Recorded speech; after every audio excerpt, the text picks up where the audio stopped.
এবং আমাদের সনাতন ধর্মের যারা আছেন তাদেরকে আমি জানাই নমস্কার, শুভেচ্ছা।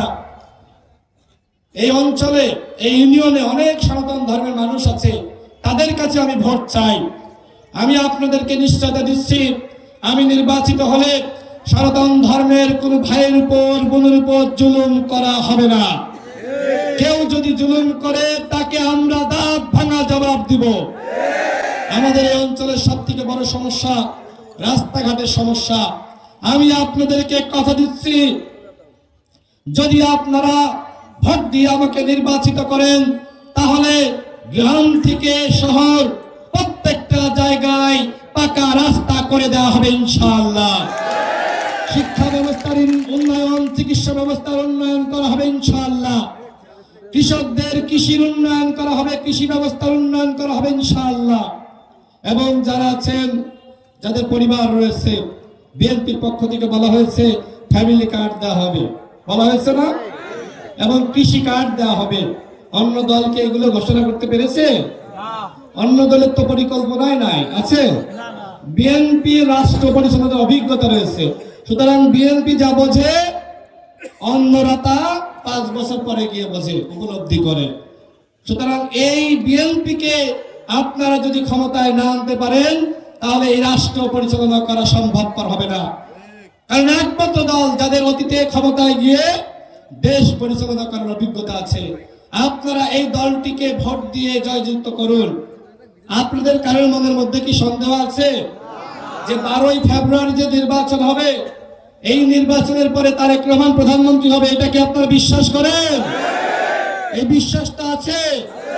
সুতরাং যারা আজকে স্বতন্ত্র নাম দিয়ে মানুষকে বলছে ধানের শীষ মানে অমর প্রতীক, স্বতন্ত্র মানে বিএনপি, এটা কি সত্য?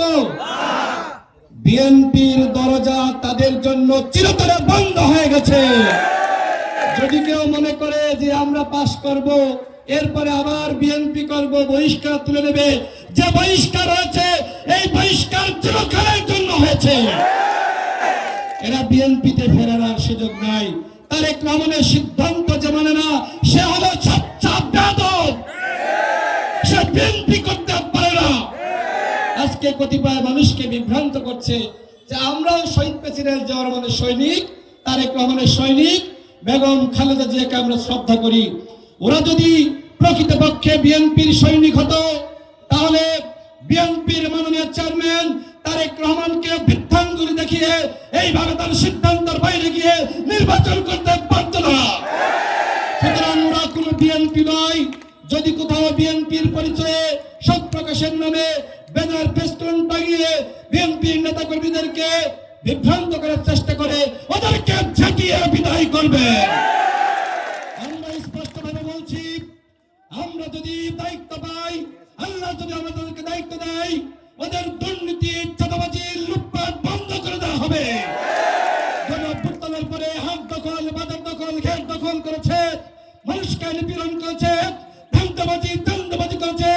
ওদের ওই ধান্দাবাজি টিকিয়ে রাখার জন্য আজকে বিএনপি নামধারী কতিপয় ব্যক্তিরা মানুষকে বিভ্রান্ত করছে। আপনাদের সবার প্রতি আমার আহ্বান, এই বিভ্রান্তির ফাঁদে আপনারা পা দিবেন না।